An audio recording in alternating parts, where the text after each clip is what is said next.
이 시간 성경 봉독하실 때에 스가랴서 11장 4절에서 8절까지 제가 봉독해 드리겠습니다. 박영준 기사님 어딨었죠?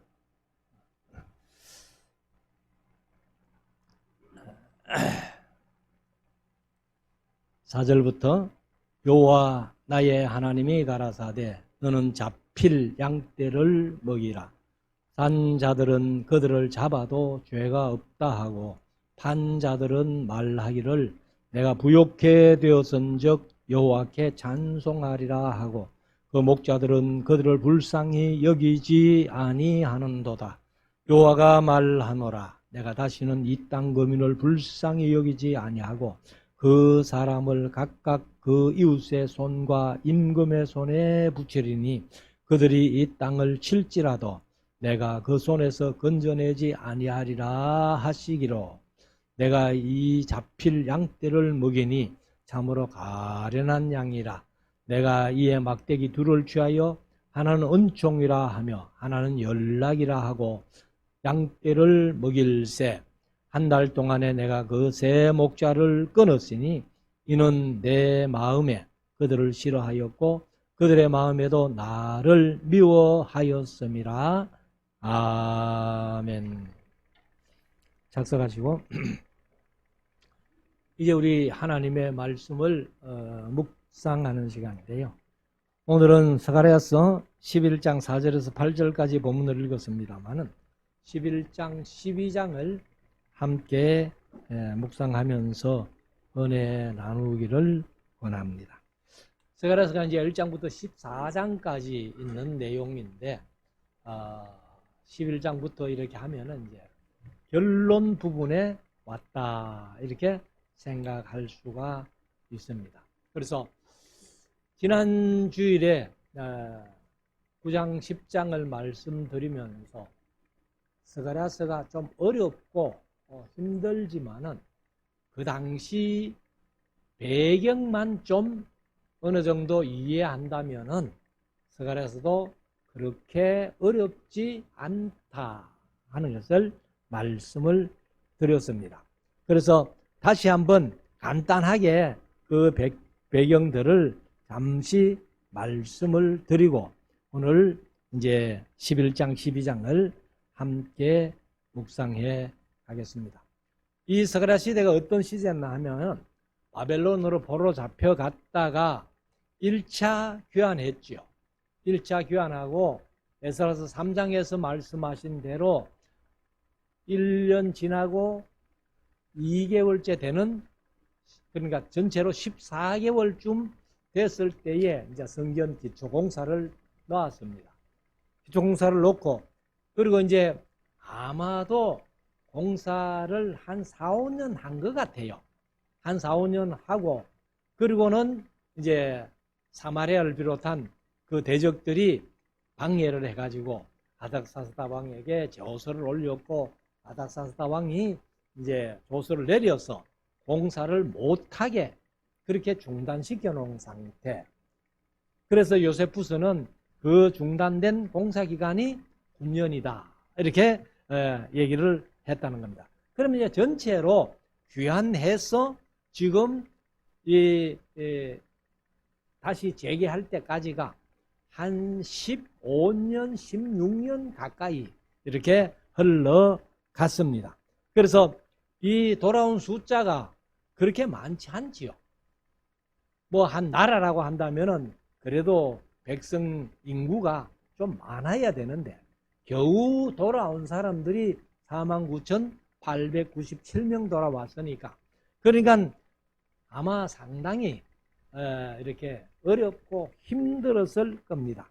그래서 이 스가랴가 이제 말씀을 전할 때에 이때쯤 같으면 그 시대 분위기가 이 백성들 입장에서 보면은 전혀 희망이 보이지를 않습니다.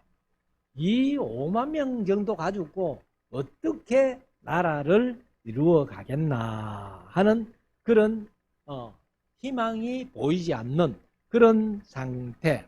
그래서 우리가 사실 사람들이 이 세상을 살아갈 때는 거짓 소망이라도 소망이 있어야 인생 살아갈 맛이 나잖아요.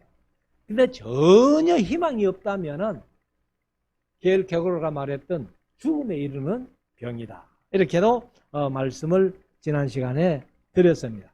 그래서 우리 농부들이 사실 희망이 있기 때문에 그 땡빛에 수고하면서 땀을 흘리면서 곡식을 뿌리잖아요.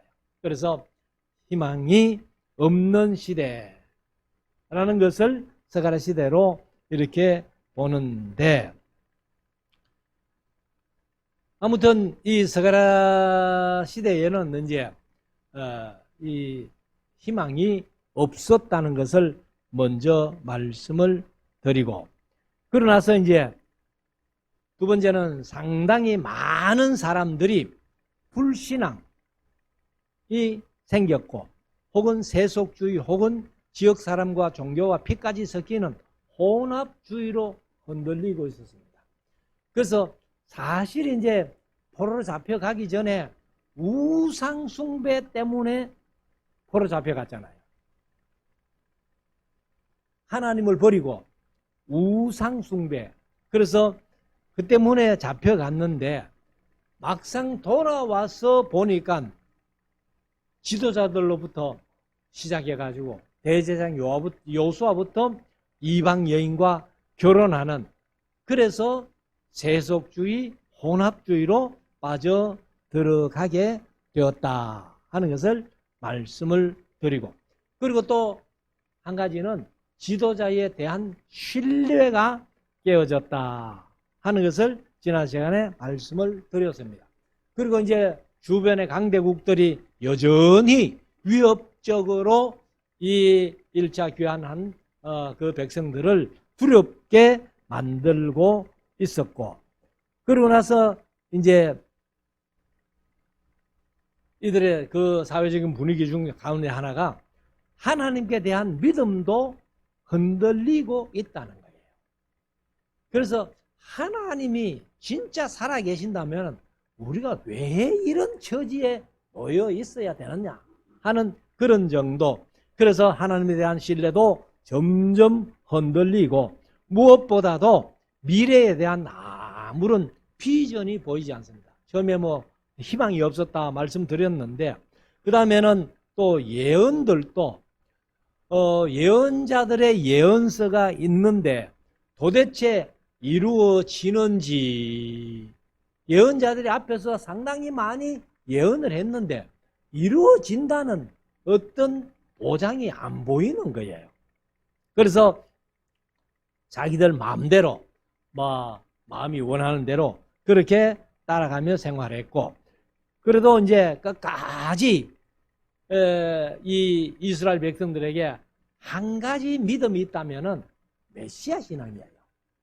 그래서 어떻게든지 메시아가 오면은 우리는 희망이 있다, 소망이 있다 이렇게 했는데 메시아도 언제 올지 모르잖아요. 그래서 메시아에 대한 그런 신앙이 있는데 그 메시아 희망조차도 점점 희미해져가는 그런 상황이고, 또 어떤 사람들은 하나님을 너무 두려워한다는 거예요. 그래서 지난 시간에도 말씀드렸습니다만 우리가 평소에도 하나님을 너무 두려워하는 것도 문제고 또 너무 두려워할 줄 모르는 것도 문제예요. 그래서 우리가 하나님을 경외한다 혹은 하나님을 두려워한다 하는 말이 히브리어로는 같은 단어를 쓰고 있다는 것을 제가 자주 말씀드렸잖아요. 그래서 히브리어에 야레라는 단어가 두려워하다, 무서워하다 이런 뜻도 있는데 또 한 가지 뜻이 경외하다. 그래서 우리가 하나님을 경외한다면은 하나님을 두려워할 줄도 알아야 되는데, 근데 이 귀한 공동체가 하나님에 대해서 너무 두려워하니까 그게 문제라는 거예요. 그래서 사실은 이 너무 두려워하는 것도요, 구원과 직결될 수 있는 문제라는 거예요. 그게 무슨 말인가 하면은 요한계시록 21장 8절에 보면은요, 이런 말씀이 있습니다. 그러나 두려워하는 자들과 믿지 아니하는 자들과 흉악한 자들과 살인자들과 행음자들과 술객들과 우상 숭배자들과 모든 거짓말하는 자들은 불과 여왕으로 타는 못에 참여하리니. 불과 여왕으로 타는 못이 뭐예요? 지옥이죠. 그러니까 너무 두려워하는 자들, 그 다음에 믿지 아니하는 자들, 흉악한 자들, 뭐 이런 사람들을 지옥 보낸다는 거예요. 그러니까 우리가 하나님에 대해서 너무 두려워하지도 말고, 또 그렇다고 해서 너무 두려움이 없어도 또 문제라는 겁니다. 그리고 이제 이 유대인들, 그 경건주의자들은 지금까지도 하나님의 사랑을 인식을 못해요. 그래서 우리가 나중에 생각할 겁니다만 말라기서에 가면은 1장 2절에 내가 그래도 너희를 사랑하였노라 하는데 주께서 어떻게 우리를 사랑하였나이까 하면서 전혀 하나님의 사랑을 깨닫지 못했던 이런 사실입니다. 그래서 우리가 사실 이 구약에 보면은 너무 이제 두려워하는 것을 말씀드렸는데, 구약에서는 사실 신약도 마찬가지입니다만 하나님의 얼굴을 직접 못 보잖아요. 보면은 죽는데, 근데 구약에 보면은 하나님의 얼굴을, 물론 하나님의 직접적인 얼굴이 아니고 하나님의 사자의 얼굴들을 봤습니다. 그것이 이제 이사야가 보았고, 그 이사야서 6장에서 내가 하나님의 얼굴을 배웠기 때문에 나는 이제 죽었다, 그런 얘기를 하죠.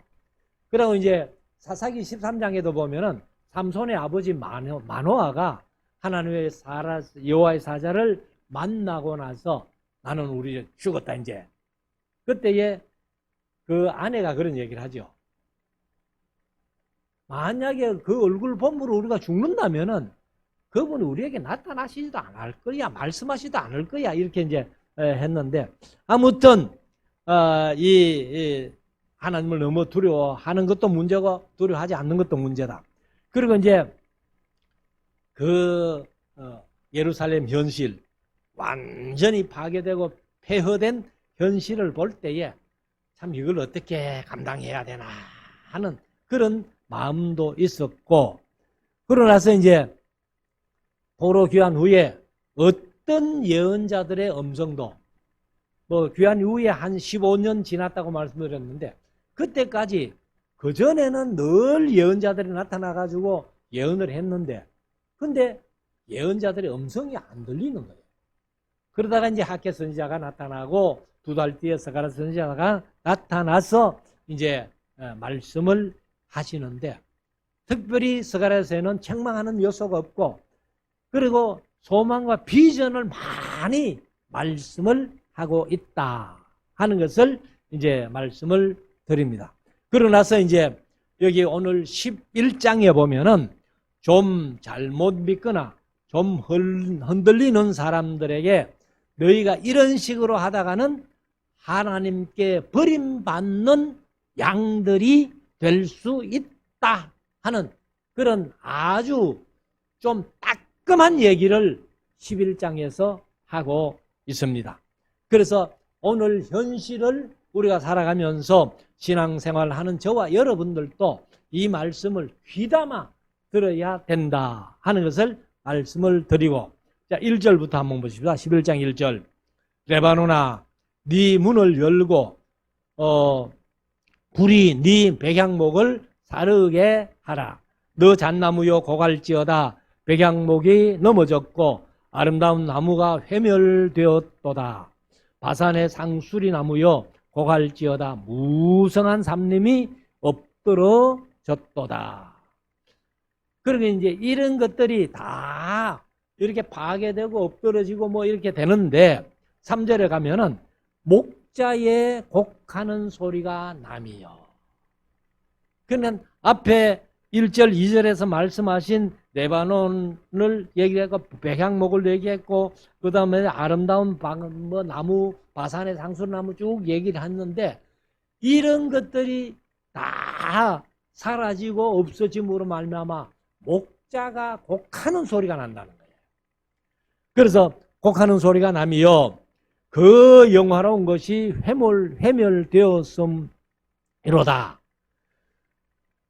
목자가 사실 양떼를 먹이려고 하는데 뭐 풀이 없어 봐요. 불이 나가지고 불을 싹 다 요엘 시대처럼 불을 태워버리고 나면 목자가 곡하지 않을 수가 없잖아요. 자, 그래서 어린 사자에 부러지는 소리가 나며 이는 요단의 자랑이 황무하여졌음이로다.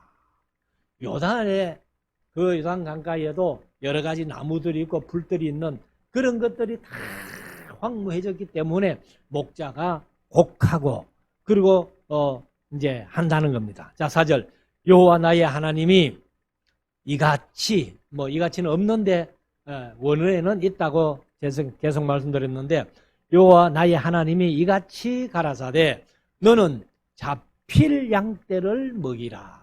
잡힐 양떼라고 했는데 개역 개정은 잡혀 먹힐 양, 잡아 먹힐 양 그를 이제 먹이라는 겁니다. 그래서 여기에서 사실 너는 했는데 너는 누구를 가리키는 거예요?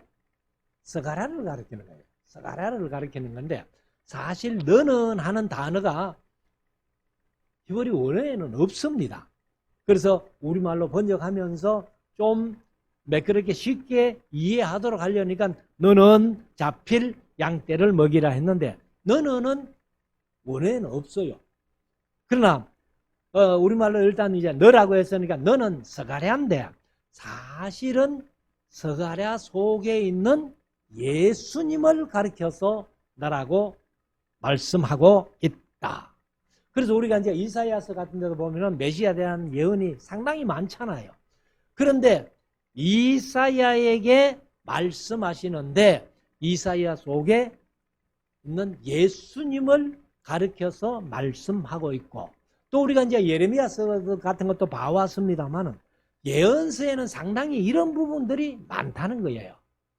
그래서 여기도 이제 쭉 내용을 이렇게 보면은 사실 우리가 마태복음에 보면은 마태복음을 기록하면서 성경이 이루어졌다. 선지자들의 말씀이 이루어졌다. 이런 말씀이 12번이나 나와요.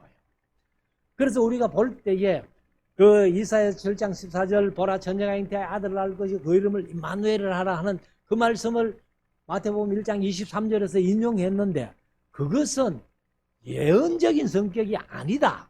예언이 아니다. 직접 예언한 건 아니다. 이렇게 말씀을 드렸습니다만은 아무튼 이 이제 양떼를 잡아 먹힐 양떼를 먹이라는 겁니다. 그러면은 이 양떼를 이제 사고 팔고 그렇게 하는데 이 산 사람들은 이 양떼는 잡아 먹어도 되는 양이니까 괜찮다 하고 샀다는 거예요. 그리고 이제 판 사람들은 5절에 가면은 한번 봅시다. 산자들은 잡아도 죄가 없다 하고 그 다음에 판자들은 말하기를 내가 부욕해 되었은즉 여호와께 찬송하리라 하고 목자들은 그들을 불쌍히 여기지 아니하는도다.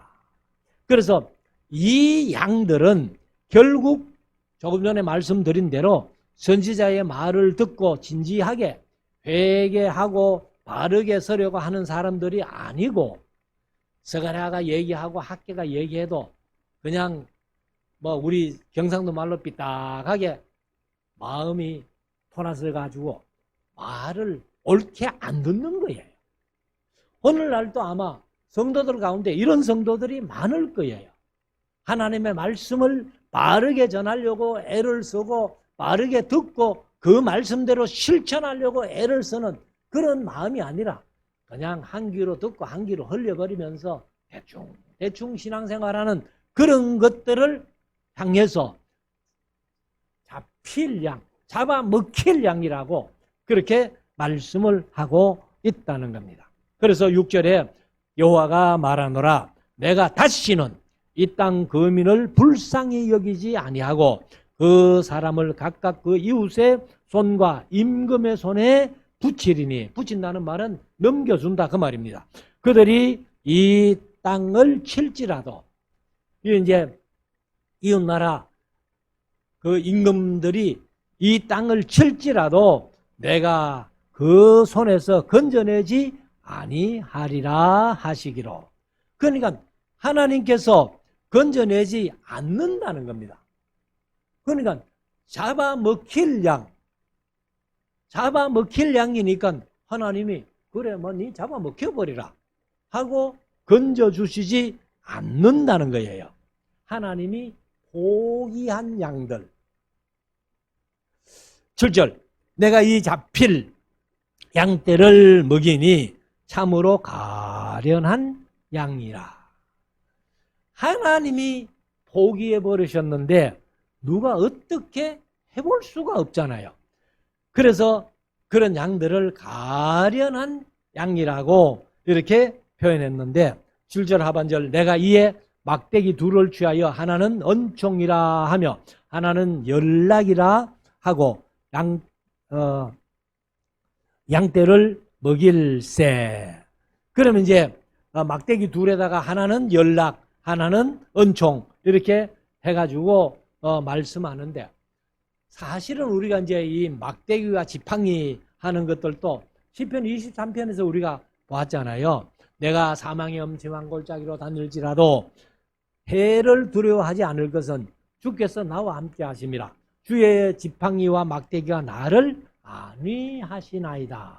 그러니까 은총이란 막대기하고 이 연락이란 막대기를 가지고 이제 안위해 주시는데 8절에 한 달 동안에 내가 그 새 목자를 끊었으니.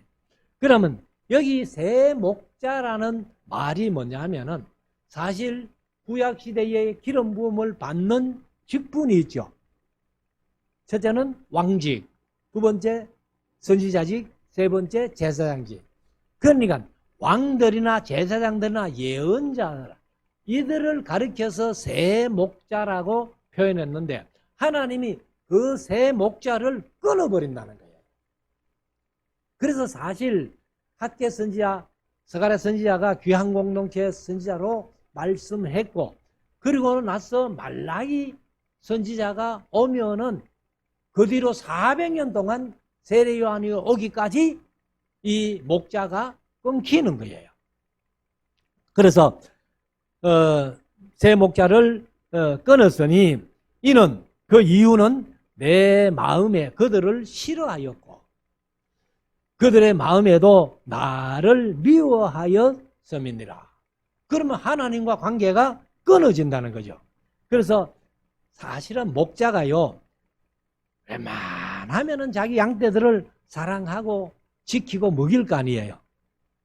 그런데 이 목자와 양간의 관계가 끊어져 버린다. 이렇게 말씀을 합니다. 그래서 이 예수님이 봐도, 스가랴가 봐도, 하나님이 봐도 먹이고 싶은 양이 없는 거예요. 그래서 잡아먹힐 양으로 그렇게 표현을 했습니다. 자, 9절. 내가 가로되 내가 너희를 먹이지 아니하고 죽는 자는 죽는 대로 망할 자는 망할 대로 그 나머지는 피차 쌀을 먹는 대로 두리라 하고.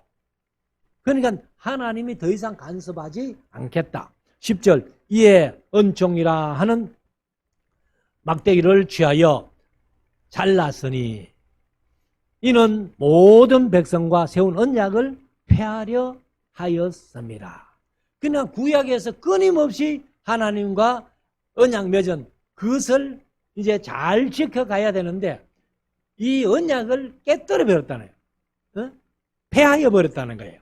그러면서 당일에 곧 폐함에 내가 청종하던 가련한 양들은 이것이 여호와의 말씀이었던 줄 알리라. 그래서 대체로 잡힐 양들인데 그 중에 소수가 그래도 하나님의 말씀을 청송하고 언약을 이제 지키는 그런 사람들 몇몇일만이 이게 여호와의 말씀이다 하는 것을 알게 된다는 거예요. 12절 내가 그들에게 이르되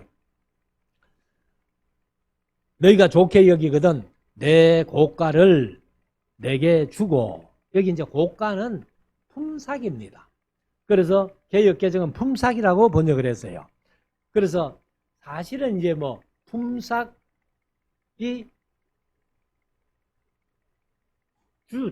한 주씩 받으면 주급이고 한 달씩 받으면 월급이죠. 그리고 이제 하루하루 품삯 받으면 그게 당일 품삯인데 네가 좋게 여기거든 내 품삯 고가를 내게 주고 그렇지 않거든 말라. 뭐 주기 싫거든 그만해라. 이렇게 얘기를 했더니만은 그들이 곧 은 30을 달아서 내 고가를 삼은지라. 근데 이제 이 은 30이 뭐냐 하면은요, 노예가 다른 소나 이런 짐승들에게 이제 죽임을 당한 거예요. 그런데 그 노예가 소에 떠받쳐서 죽은 몸값이 은 30입니다. 그런데 이것을 이제 뭐 은 30이라면은 이건 대지금도 아니고 월급도 아니고 그렇게 그냥 노예 죽은 값 하나 몸값으로 줬다는 거예요. 그래서 13절에 여호와께서 내게 이르시되 그들이 나를 헤아린 바 그 준가를 토기장이에게 던지라 하시기로 내가 곧 그 은 30을 여호와의 전에서 토기장이에게 던지고. 이것이 이제 그 메시아에 대한 예언인데 바로 가룟 유다가 예수님을 은 30 받고 팔았던. 그런데 가룟 유다가 예수님이 정죄됨을 보고 그 은 30을 어디 갔어요? 성전에 갖고 가가지고 성전에다가 집어 던진 거예요.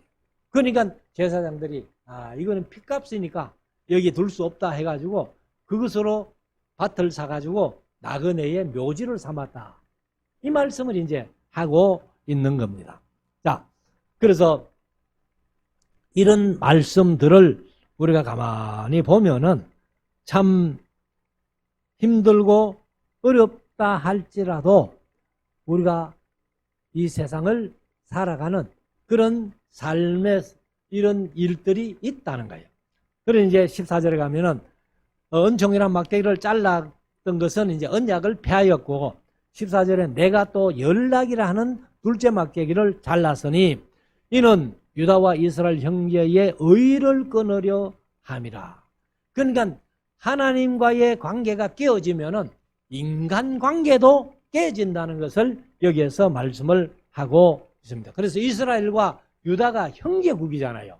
형제국인데 그 관계가 끊어지게, 그래서 한 민족을 완전히 파괴해버리는 그런 것들을 이제 예언하고 있습니다. 그래서 15절에 여호와께서 내게 이르시되 너는 또 우매한 목자의 기구들을 취할지니라. 보라 내가 한 목자를 이 땅에 일으키리니 그가 없어진 자를 마음에 두지 아니하며 흩어진 자를 찾지 아니하며 상한 자를 고치지 아니하며 경건한 자를 먹이지 아니하고 오히려 살찐 자의 고기를 먹으며 또 그 굽을 찢으리라.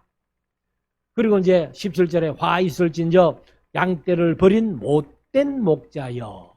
사실 뭐 이 목자에 관한 구체적인 내용은 에스겔서 34장이다 이렇게 말씀을 드렸잖아요.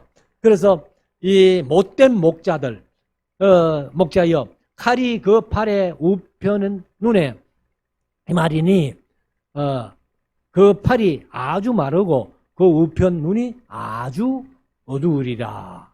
그래서 시간이 좀 많이 이렇게 이제 가서 이때부터 한 400년, 500년 후에 예수님이 이 세상에 오신다는 거죠. 오셔가지고 그래서 예수님은 평화의 왕으로 오셔서 원수까지도 사랑하시는 사랑하시니까, 그러니까 뭐 우리가 예수님이 원수까지도 사랑하시고 하나님이 사랑이시니까 우리 모두를 사랑해 주실 것이다 하는데, 사실 하나님이 사랑하셔도 아무나 다 사랑하는 건 아니에요. 우리가 흔히들 뭐 아가페 사랑이다 이렇게도 표현하는데, 하나님도 감당이 안 되는 사람들이 있다는 거예요. 그런 사람은 아마 구원받기가 힘들 텐데, 첫째는 너무 어리석은 사람들, 하나님도 감당이 안 됩니다. 두 번째는 어디 가서든지 간에 발벗고 나서서 좀 이렇게 적극적인 것을 하지 않고 맨날 주위에 빙빙 겉도는 사람들, 이런 사람들은 하나님도 어쩔 수 없다는 겁니다. 그리고 이제 너무 쉽게 휘둘리는 사람들, 누가 와서 하면은 막 그냥 거기에 빨리 넘어가는 그런 사람들도 힘든다는 겁니다. 그리고 경건의 모양은 있지만은 경건의 능력은 없는 사람들, 뭐 그렇게 말씀하고, 진리에 대해서 감각이 없는 사람들, 그리고 은혜를 깨닫지 못하고 마음에 감사가 없는 사람들, 하나님의 음성을 들을 귀가 없는 사람들, 마음이 지나치게 굳어버린 사람들, 그리고 지나치게 염려하는 사람들, 죄인에게는 근심하는 게 이루어지고 의인에게는 소원이 이루어진다 하는 그런 말씀도 있는데, 너무 염려하는 사람들, 그 다음에 이제 목이 곱고 패역한 사람들, 성령을 해방하는 사람들은 하나님도 구원을 시킬 수가 없어요. 양심에 화인 맞아서 회개가 안 되는 사람들, 마음이 교만하고 거만한 사람들, 오해와 편견으로 굳어버린 사람들, 온갖 의심을 가지고 있는 사람들, 그리고 미련하고 악하고 게으른 사람들, 그리고 마침내 항상 배우나 진리의 지식에 이르지 못하는 이런 사람들은 하나님도 어쩔 수 없다 하는 것을 우리가 한번 생각을 해볼 수가 있습니다. 그래서 우리는 항상 진리의 말씀을 듣고 진리의 말씀을 바로 분별해서 마음속으로 받아들일 때에 우리는 우리의 믿음을 가지고 구원 얻는 믿음에 이르게 된다 하는 것을 말씀을 드립니다. 그리고 이제 12장, 뭐 조금 시간이 많이 갔는데 빨리 한번 읽어 넘어갈게요. 1절, 이스라엘에 관한 여호와의 말씀의 경고라.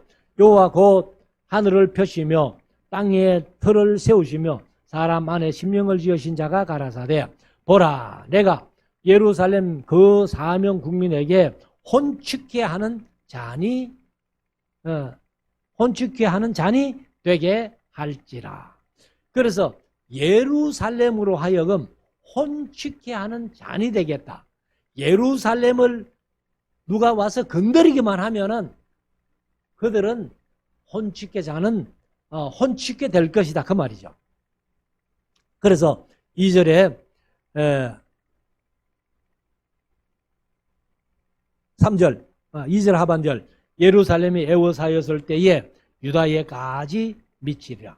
그래서 예루살렘을 건드리는 사람들은 혼축게 되는데, 3절, 그 날에는 내가 예루살렘으로 모든 국민에게 무거운 돌이 되게 하리니 무릇 그것을 드는 자는 크게 상할 것이라. 천하 만국이 그것을 치려고 모이리라. 그래서 예루살렘을 치기 위해서 천하 만국들이 달려드는데 예루살렘이 무거운 돌이 돼가지고 그를 치는 자들은 다치게 된다. 그렇게 말씀을 합니다. 4절, 여호와가 말하노라. 그 날에 내가 모든 말을 쳐서, 이게 말입니다. 말.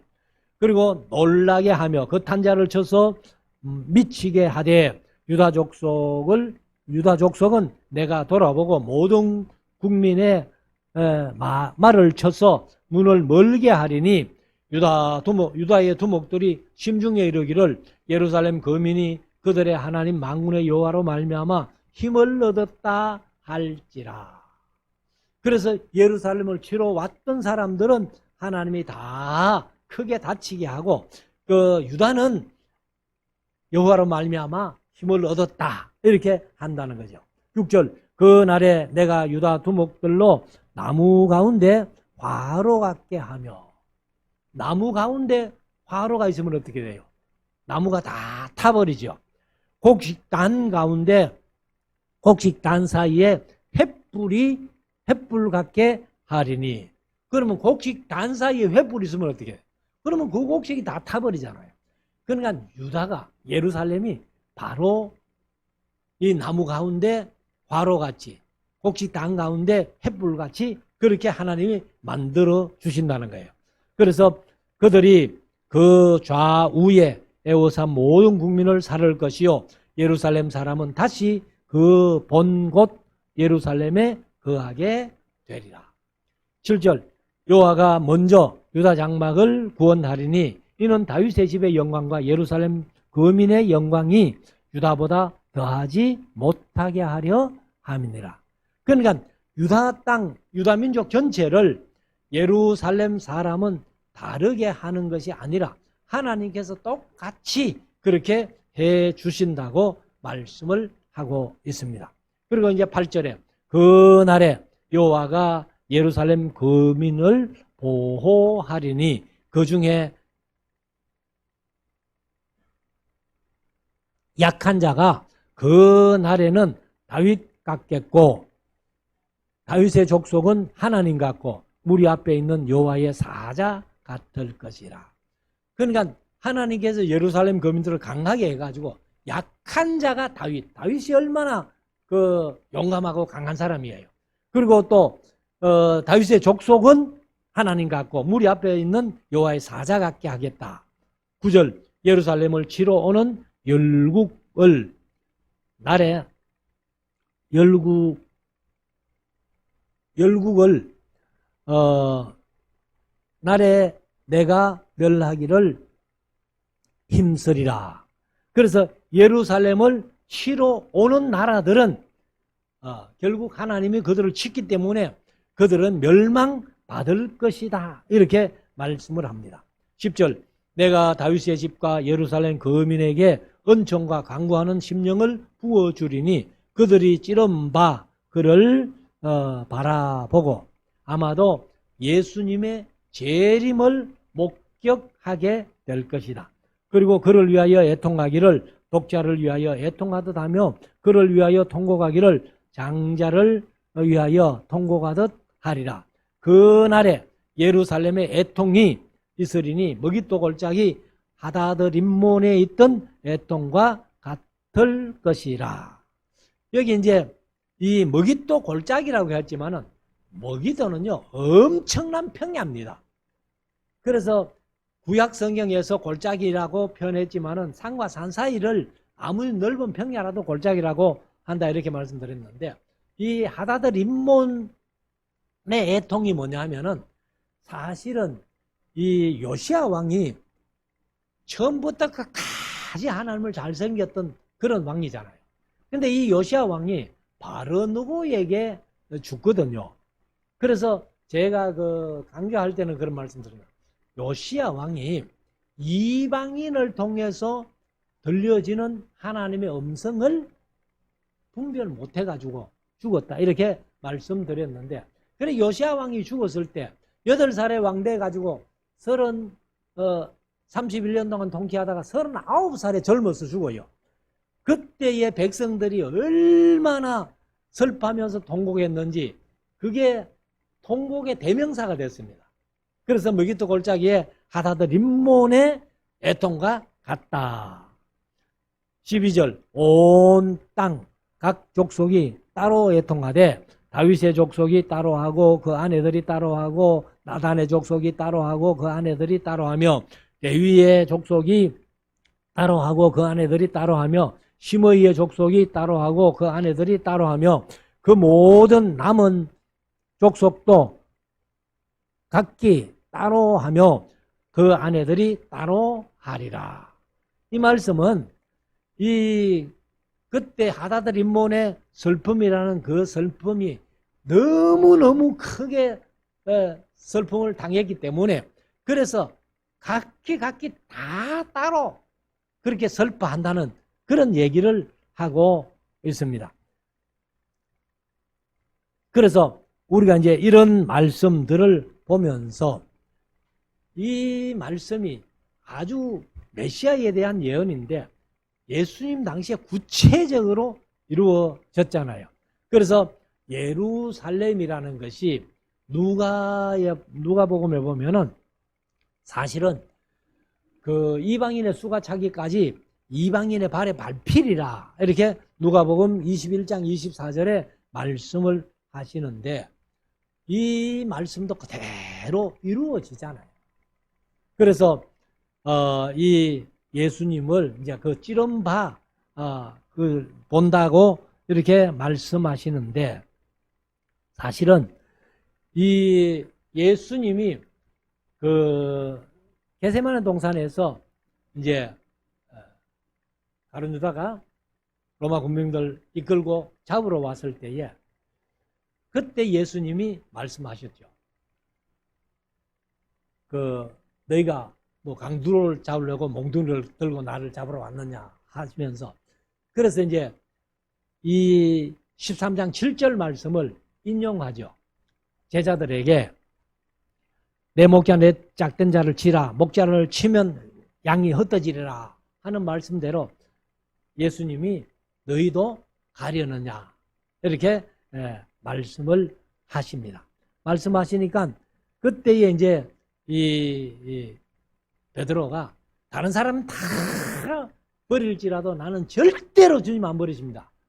그렇게 했을 때 예수님이 네 닭 울기 전에 3번 나를 부인하리라 이렇게 말씀하신 그것이 그대로 이루어진 것들을 볼 수가 있습니다. 그래서 우리가 사실은 예루살렘 중심으로 이제 이것은 사실 그 스가랴서의 종말 이제 오후에 말씀드리겠습니다만 이 종말 13장 14장을 묵상하면 이 종말인데 어느 종말인가 하면은 천년왕국이 많이 말씀되어 있어요.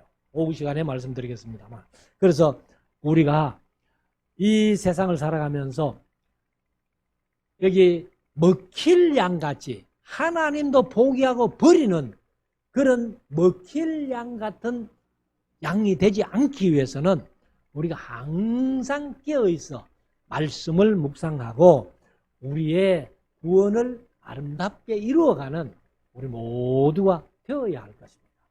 이 말씀 마음속에 새기고 우리는 잡힐 양, 먹힐 양이 아니라 우리가 하나님을 잘 섬기고 하나님 아버지 앞에 인정받는 그런 양들이 다 될 수 있기를 주의 이름으로 축원합니다. 기도드리겠습니다.